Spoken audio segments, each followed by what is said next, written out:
Welcome to the Daily Lens with the Boardroom Coach, your weekday briefing looking beyond the headlines to what they reveal about leadership, decision making, and organisational behaviour under pressure.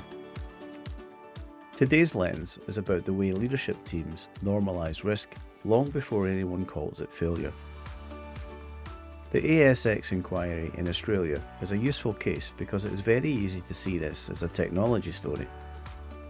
A market operator with ageing infrastructure, failed or delayed upgrades, operational problems, and regulatory scrutiny. But I think the leadership lesson is broader than this. What interests me is the slow build-up.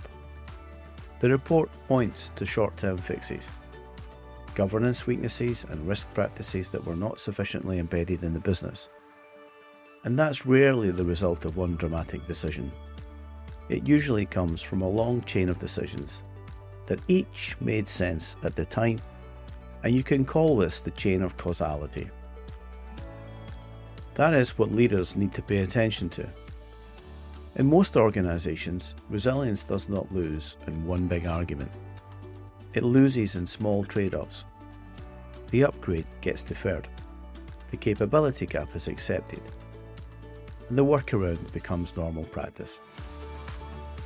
The risk paper is noted, everyone knows the issue exists, but the organisation keeps moving because the pressure of today is more visible and more important than the consequence of tomorrow. And that's how leadership teams drift. The extra layer here is that good performance can make this worse.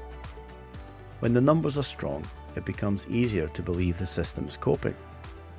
When shareholders are being rewarded, investment in resilience can start to look like cost rather than protection.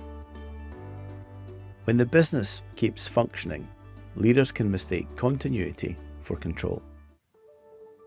And we see this in boards and executive settings. The risk is not hidden. It's often discussed many times. The weaknesses sit in ownership.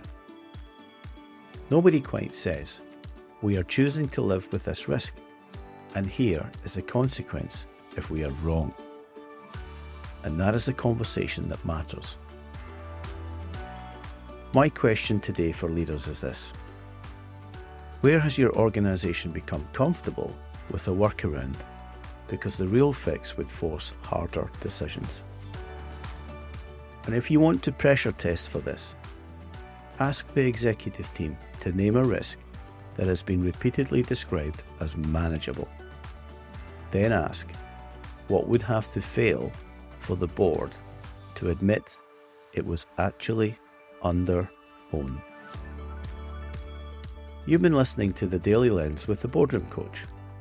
If this episode gave you something to think about, subscribe and follow for more weekday audio briefings and weekly roundups. Until next time, keep looking beyond what's being said to what it means and what it leads to.